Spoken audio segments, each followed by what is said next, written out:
Last night proved the American political climate's hotter than ever. And much to the left's dismay, the calls for violence are coming from inside their tent. The ugliness starts at the top. Just a few weeks ago, Biden sent an open invitation to the world, warning Trump's a threat to freedom, a threat to our democracy, and literally a threat to everything America stands for. Then he told his donors it's time to put Trump in a bullseye. This is what Biden said at a rally in Michigan last week. Donald Trump is a convicted criminal.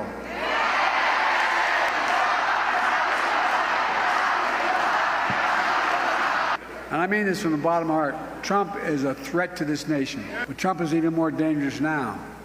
No, I'm serious. He's unhinged. He snapped. He says if he loses, there will be a bloodbath. Trump said if he wins, he'll be a dictator on day one. He means it, folks. We're not going to let that happen. Over my dead body will happen. America needs to wake up and realize that Trump and his mega republic is what they're trying to do. We're going to join them, we're going to engage them, and we're going to stop them. The left spent years laying the groundwork for violence against Trump. Watch. He is not only unfit, he is destructive to our democracy, and he has to be eliminated. How dare he say the things he does? Of course I want to punch him in the face. Right. Yes. Yes. I have thought an awful lot about blowing up the White House. And with this kind of inspiration, I will go and take Trump out tonight. And the donor class can't just sit back on the sidelines and say, oh, well, don't worry, this will all work itself out. They're still going to have to go out and put a bullet in Donald Trump. And that's a fact. And they haven't been subtle about it. 2 months ago, the New Republic published a cover story depicting Trump as Hitler. You can't call Trump Hitler and then wish Hitler a speedy recovery. So save us the empty thoughts and prayers. Now, we don't know if this guy was motivated by anything Joe Biden and the Democrats said, and we probably won't know anytime soon, but it was only a matter of time before someone acted on this looming threat to democracy. The rally bloodshed only came to an end after a Secret Service guy took out the shooter. But what if Democrats had their way and Trump had no protection? A few months ago, Benny Thompson introduced a bill intending to strip Trump of his Secret Service protection. Quote, the Disgraced Former Protectees Act would determinate Secret Service protection for individuals who otherwise qualify for it upon sentencing following a conviction for a federal or state felony. This measure would apply to former President Trump.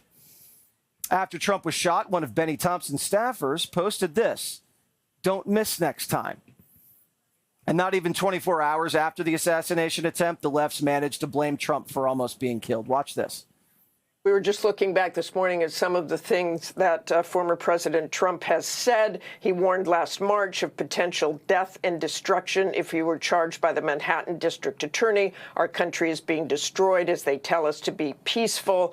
Trump in January warned of bedlam in the country if the criminal charges against him succeeded. And of course, in March, he said, now, if I don't get elected, it's going to be a bloodbath for the whole. That's going to be the least of it. It's going to be a bloodbath for the country. That will be the least of it. He said he was partly joking and that was taken out of context. But those are indeed his words. And you have heard it from supporters as well. And supporters are certainly in some parts angry. And let's remember January 6th. The language Trump uses is not nearly as dangerous as the language and the stories that are all fake that the left tells about him.